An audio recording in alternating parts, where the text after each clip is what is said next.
Muy buenas tardes a todos. En esta ocasión tenemos al licenciado Mario Berumen como invitado.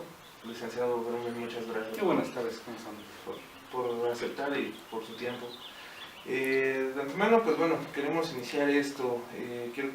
Queremos que nos platique un poco, a modo de semblanza, un poco de su trayectoria, por favor, su experiencia hasta el día de hoy. Bueno, hemos tenido la oportunidad de colaborar tanto en la Administración Pública Federal como en la Administración Pública Local, a su vez de que hemos participado en cuestiones políticas dentro de partidos políticos y hemos tenido la fortuna de ser candidatos y hoy tenemos la fortuna de poder ser parte de un congreso local, que hoy es la Asamblea Legislativa, mañana será el Congreso de la Ciudad de México. Perfecto, le agradezco mucho, licenciado Berumen. Sabemos que tiene conocimiento sobre la mesa o la dirección de la mesa de agua y saneamiento. Hicimos o preparamos este cuestionario para que nos pudiera aclarar estas incógnitas.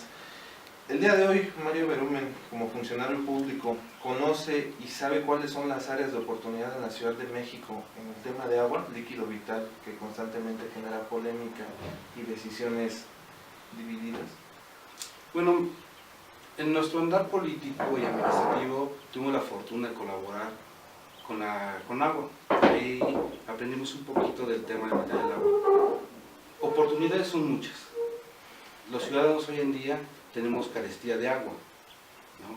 Pero esta carestía o esta carencia de agua se deriva a los malos manejos que hay en el sistema de agua de la Ciudad de México, del agua que les entregan por tanto la Conagua a estos mismos. Igual la Conagua le da a la Ciudad de México la concesión de los pozos para poder dar desagüe a toda la ciudadanía del Distrito Federal. Entonces yo creo que los primeros temas que tenemos que estar trabajando sería ¿qué pasa con los pozos de la Ciudad de México, que tiene concesionados por la Conagua? Y la otra, ¿cómo tendría la Ciudad de México el agua que le entrega de Cutzamala? Mario, ¿cuál es el principal problema que está afectando el suministro de agua actualmente en la ciudad? Bueno, Monse, mira, uno de los principales problemas es que hemos acabado con los mantos freáticos de la Ciudad de México. La Ciudad de México se construye sobre el Aztlán, que era una cuenca del Valle de México, y obviamente pues llenamos de arcilla, de petate, zonas lodosas, zonas pantanosas, y esto fue teniendo pues un amortiguador natural. Nosotros fuimos consumiendo el agua. Estos pozos a los que hice referencia al inicio de la entrevista, pues son los pozos que el sistema de agua de la Ciudad de México ha ido explotando pues para el consumo humano. El problema es que la Ciudad de México llueve demasiado y esta agua se va por los drenajes de aguas residuales y no están llegando los pozos de los mantos freáticos. Entonces uno de los problemas por los que podemos solucionar esta problemática es muy sencilla: meter pozos de absorción de agua, del agua pluvial, y esto podría regenerar los mantos freáticos. Entonces ya no tendríamos problemas de socavones, ya no tendríamos problemas de abastecimiento de agua, porque esta ciudad es una ciudad que todo el tiempo está lloviendo. Tenemos las 4 estaciones del año, hasta a veces en un solo día. Sí. La siguiente pregunta: en Coyoacán sabemos, principalmente en los Pedregales, han padecido de este líquido vital desde hace más de 5 años. ¿Qué factor consideras que esté perjudicando esta zona en específico? Bueno, si regionalizamos el problema viene desde que los Mazahua, o la zona donde viene el agua por tandeo, o lo que nos da por bloque la Conagua, pues llega por una caída de gravedad que viene entrando por la carretera Toluca. De ahí hay un acueducto que le empezaron a llamar como un acuaférico, porque pasaba por la periferia de la ciudad. Entonces, si tú te das cuenta, mucha gente dice, es que la zona rica siempre tiene agua. No es porque sean ricos o zona que está con carencias económicas. La cuestión es de que es la zona donde más cerca llega el agua. ¿Qué pasa con los pedregales? Los pedregales en la Ciudad de México están en un nivel más alto. Entonces en el tandeo tiene que ser un bombeo más fuerte. Y muchas veces esta agua no llega a donde debe de suministrarse. Ahí lo que tenemos que hacer es que la Ciudad de México, pues, independientemente de que exploten los pozos, pues meter mejor capacidad de bombeo en esta zona para que pueda irrigar el agua. De acuerdo a una investigación realizada por la revista Nexos, en su número 475 de julio del 2007, estamos a punto de entrar en una crisis hídrica. ¿Cómo podríamos combatir esta crisis? Bueno, tendríamos que hacer un análisis más profundo de lo que dice Nexos, ¿no? si hablamos de una crisis mundial o si hablamos de una crisis en la Ciudad de México o si hablamos de una crisis del país. Digo, si podemos hablar de crisis, pues podemos hablar desde el muro que quiere hacer Trump. O sea, el muro que quiere hacer Trump lo quiere hacer después del Río Bravo, porque es la cuenca que les interesa a los norteamericanos. Si hablamos de una crisis mundial, pues hemos manchado, ensuciado, lastimado nuestros mantos freáticos. Y si hablamos de la crisis de la Ciudad de México, pues acabamos con la cuenca. La estuvimos absorbiendo porque somos una mancha urbana que creció de manera desmedida y hoy pues hay muchos ciudadanos y poca agua. Pero en cierto punto tenemos mucha agua pluvial.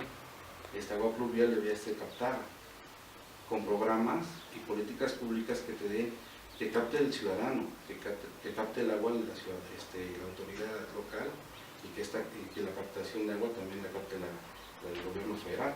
Entonces hablamos de los 3 niveles de gobierno, con agua, sistema de agua de la Ciudad de México y la participación ciudadana. Con respecto a lo que mencionabas anteriormente, el hecho de que la ciudad fue construida sobre lo que era Aztlán y el hecho de que se esté vaciando la cuenca que está debajo de nosotros, ¿qué medidas se han tomado hasta el momento para poder evitar el hundimiento de la ciudad por este inconveniente y restablecer la cuenca? Hijo, yo creo que esa pregunta es muy fuerte porque vamos a atacar sin querer a un candidato presidencial y no quisiera dar el nombre, pero la única autoridad que hizo un pozo de absorción fue un delegado de Iztapalapa, hizo un pozo de absorción para poder captar el agua pluvial. En aquel entonces que era el jefe de gobierno, pues como no era una obra que fuera de gran renglón y que no fuera de interés político, pues pararon el pozo, ¿no?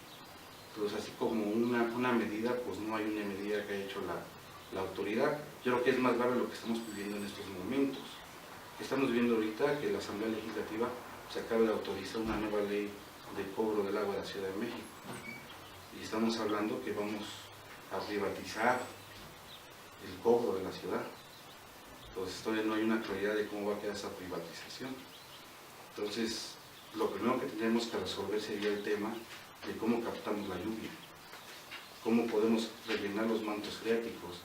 Podríamos empezar a meter piedra porosa, quitar la carpeta asfáltica, pues no es posible porque tenemos mucho parque vehicular, pero sí las banquetas tienen demasiado concreto que no permite que esa absorción llegue de manera natural.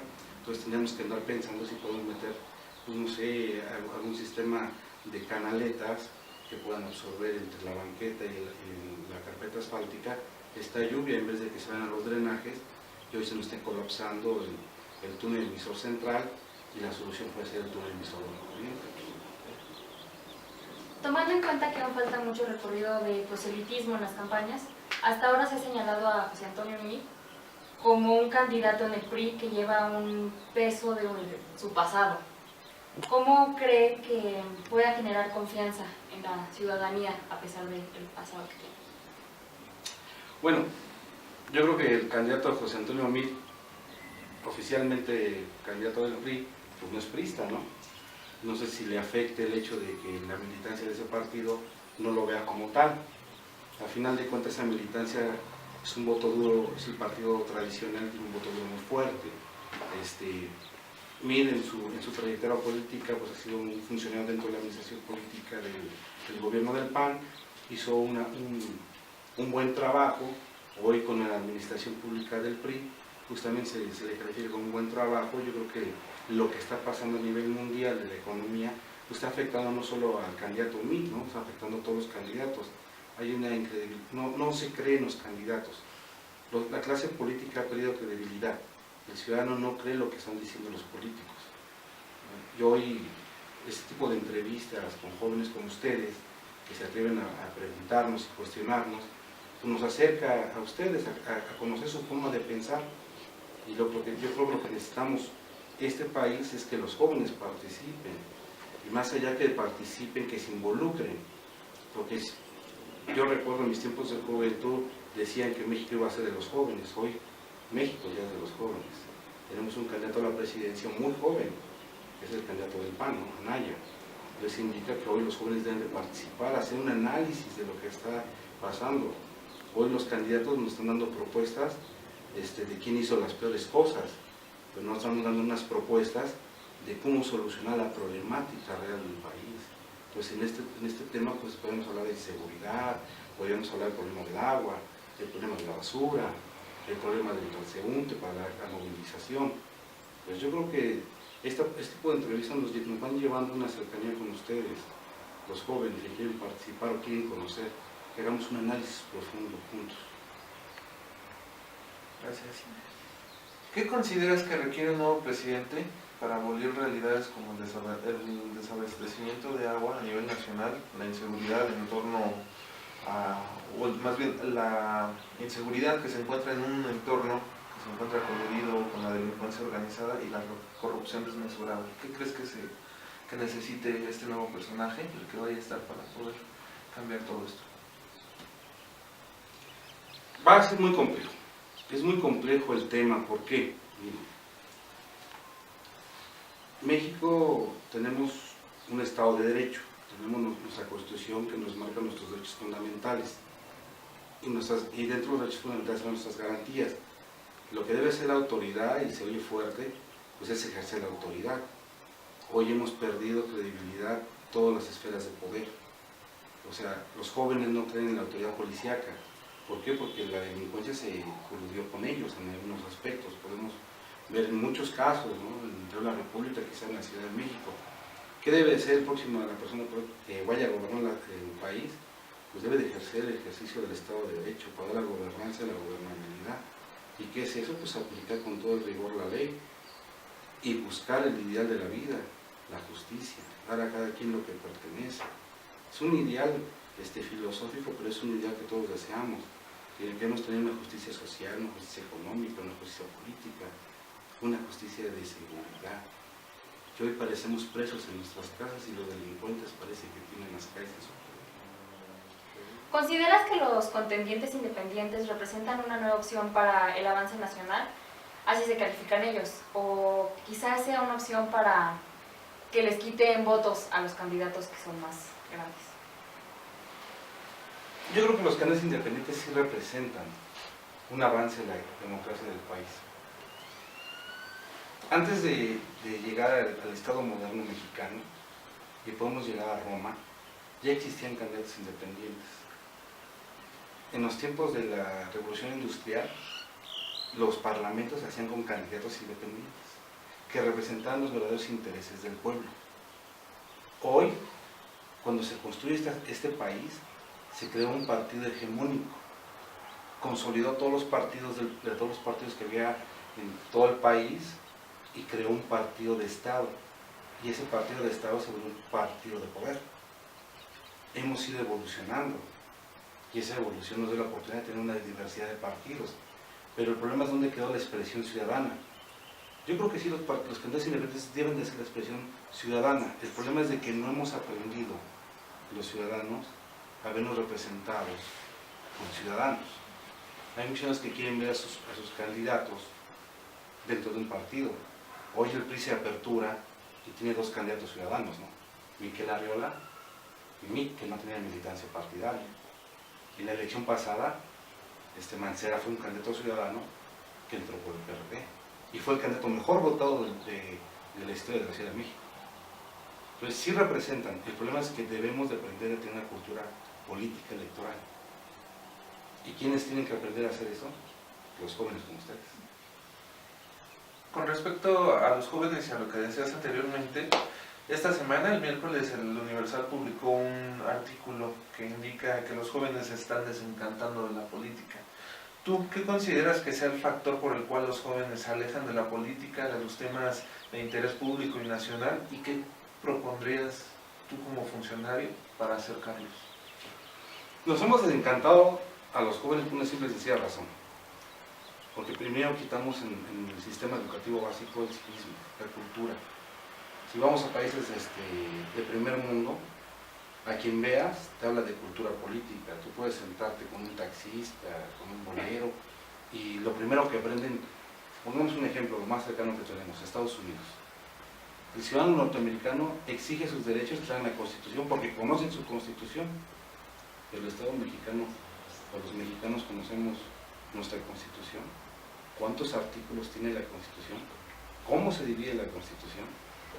Entonces, si los que antecedemos a estos jóvenes, hemos perdido este valor del civismo, el patriotismo, querer a México, a nuestra patria, ¿cómo podemos decir a los jóvenes que entiendan que se ha costado muchas vidas la construcción de estas instituciones?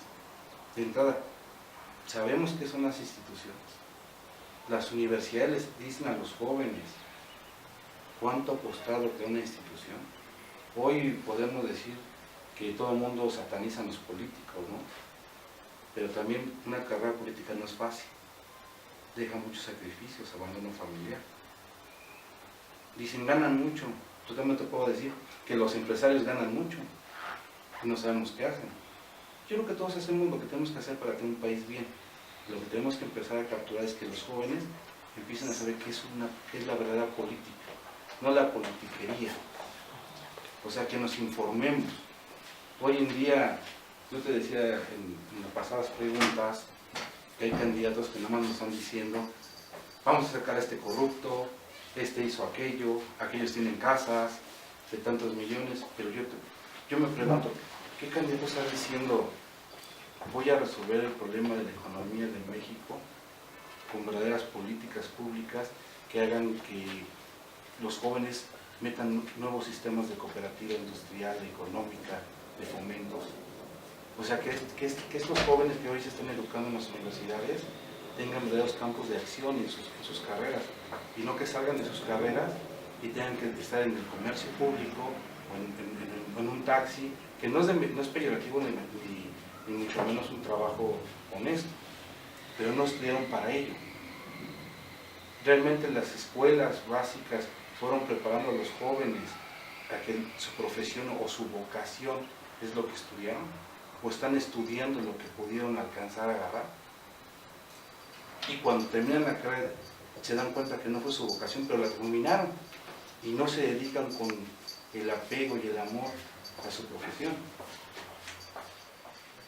Con respecto a temas internacionales y retomando el tema central del agua, en 2013 el entonces presidente Barack Obama solicitó a Enrique Peña Nieto que México abasteciera a Texas de agua, precisamente, pues la entidad sufría una de las sequías más severas de la historia. Peña aseguró que brindaría el apoyo. La pregunta sería, ¿consideras que el apoyo brindado de México a Texas sea oportuno aun cuando México atraviesa una crisis hídrica? Bueno, históricamente el problema que tenemos en esa región del país es el agua, ¿no? Yo hace rato comentaba, retomando un poquito lo que la lucha del muro con Trump. O sea, Trump quiere construir el muro pasando el río Bravo, y la limitación territorial de la nación está en el río Bravo. Entonces esa cuenca no quedó clara cómo quedó después de que Santana da esta porción de tierra después de la intervención norteamericana en nuestro territorio. Yo no creo si Peña dosificó el agua a Estados Unidos de manera correcta o no. Lo que sí creo que es un problema internacional del agua, y eso ha sido histórico. Si nosotros hiciéramos un análisis de los informes de gobierno de los presidentes norteamericanos, ese discurso se ha venido dando desde el tiempo que México logra su libertad con España. Entonces, el problema del agua que hay en el norte de la República, la sequía, sí es importante para ambos países bilaterales que esta cuenca abasteciera a los dos, porque al final de cuentas no se ha delimitado. Entonces México no puede perder lo que le pertenece, es parte de esa agua. Obviamente Obama pues, que también queda su parte, ¿no? ¿Por qué? Porque las Californias crecieron demasiado, Texas tiene desabasto, y bueno, si hablamos de Las Vegas, pues Las Vegas se construyó en un desierto. Entonces pues obviamente pues hoy el líquido vital es oro molido, oro blanco. Países que tienen agua como nosotros, pues son países que todo el mundo los desea tener. Estamos hablando que el sur tiene excesos de agua, el norte no, pero si nos vamos a Europa, pues ahí ni agua tiene. Entonces la cultura del cuidado del agua es muy fuerte. Entonces en ese sentido, pues yo creo que sí debemos de hacer una política pública, de ponernos de acuerdo que esta agua nos pertenece y luchar por ella. ¿Cómo consideras la postura de Donald Trump respecto al muro, sabiendo que le hemos dado apoyo en el tema del agua? Pues yo creo que más allá de si le hemos dado apoyo a Trump, pues yo creo que no le hemos dado mucho apoyo, ¿no? Digo, a ver, Donald Trump viene de una familia que culturalmente le enseñó que es racismo. Nace de fundador del Ku Klux Klan. Entonces no nos ve como sus aliados políticos y económicos. Y aparte él como empresario ha aprendido que presionando lo más que puede consigue sus objetivos, porque él ve una política no social ni política administrativa, sino él quiere conducir un país como si fuera una empresa. Entonces está viendo que sus aliados en este tratado de libre comercio pues los debe de poner con la espada contra la pared para que ellos le den lo que a sus intereses convenga. Yo creo que la postura del presidente Peña ha sido correcta cuando ha contestado fuertemente al presidente Trump.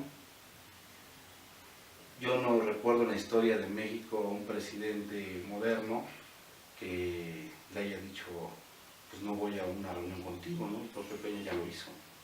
Entonces yo creo que deberíamos de pensar que es correcto, los mexicanos merecemos respeto, ¿no? Y si el muro lo quiere poner después del río Bravo, pues sería grave. Ahora, si lo quiere poner, pues es su territorio, ¿no? El pretexto, ¿cuál es? La migración. Digo, es lo mismo, a veces les pongo un ejemplo muy radical. Pues en nuestras casas no te gustaría que llegara una persona y que se metiera a tu casa, ¿verdad? Pues tenemos puertas y rejas. O sea, a lo mejor ella dice, pues protejo mi territorio, pero pues que me proteja lo suyo, no lo nuestro. Ya para terminar y para cerrar de una manera más íntima, más personal, nos gustaría conocerte más a fondo. 3 libros que nos recomiendes.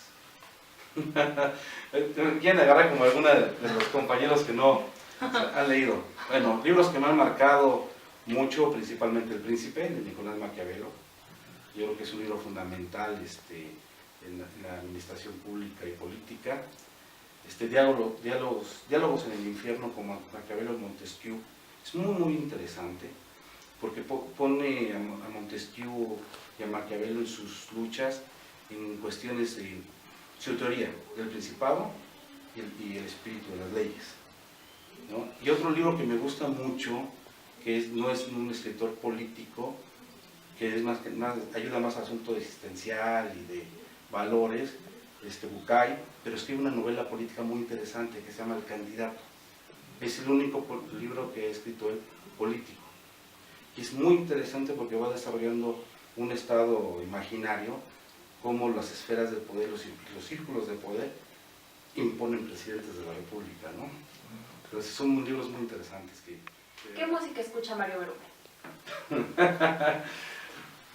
Rock en español, rock en inglés. Me gusta un poquito Beethoven, Mozart. Y como soy del norte de la República, la banda. ¿Mario Berumen en algún momento de su vida se visualiza con algún cargo mayor de elección popular? Bueno, yo creo que es el ideal de todos los que nos dedicamos a la política, ¿no? Visualizarnos a ello. Pero bueno, yo vengo de una familia que se ha dedicado toda la vida a la política y aprendimos 3 cosas. Hacer, no ser y saber dejar de ser. Uno debe de estudiar, prepararse mucho para hacer lo que uno sueña, pero a lo mejor te preparas, trabajas mucho y no logras el sueño, entonces no llegas a no ser. Pero lo más importante, saber dejar de ser. Los cargos duran 3 años, la vergüenza toda la vida. ¿Cómo se ve Mario Berumen en los próximos 3 años? Pues espero seguir pudiendo apoyar a algunos ciudadanos o a algunos amigos, porque al final de cuentas hay que ver que la política no es para ayudar a los ciudadanos, sino a los amigos, porque todos los ciudadanos somos amigos. Tenemos que regresar al origen, al clásico, a la vecindad, que los vecinos nos conozcamos unos a otros, que no somos extraños, saber quién es el que está al lado, quién está enfrente. Yo recuerdo mis tiempos de juventud, a la edad que ustedes tienen, yo conocía a todos mis vecinos, quién era el doctor, quién era el carnicero, y convivíamos. Entonces, no son ciudadanos, somos amigos. Si regresáramos a ese origen, esa cédula, México no tendría tanta violencia. Pues bueno, de antemano te agradecemos muchísimo el tiempo y el apoyo para contestar esto. Muchísimas gracias por darnos la entrevista. Bueno, yo quisiera terminar ya agradeciendo yo a ustedes. ¿Por qué? A mí me gusta mucho que los jóvenes se interesen en un aspecto. ¿Qué pasa con su país? Digo, Oscar, Monse, cuando ustedes se acercaron a nosotros, a mí me llenó de felicidad ver gente joven queriendo saber qué pasa con el país. Quizá yo dé unas cuantas ideas, pero las mejores ideas las dan ustedes. Gracias a ustedes y saluden a todos por ello. Gracias. Muchísimas gracias. Gracias.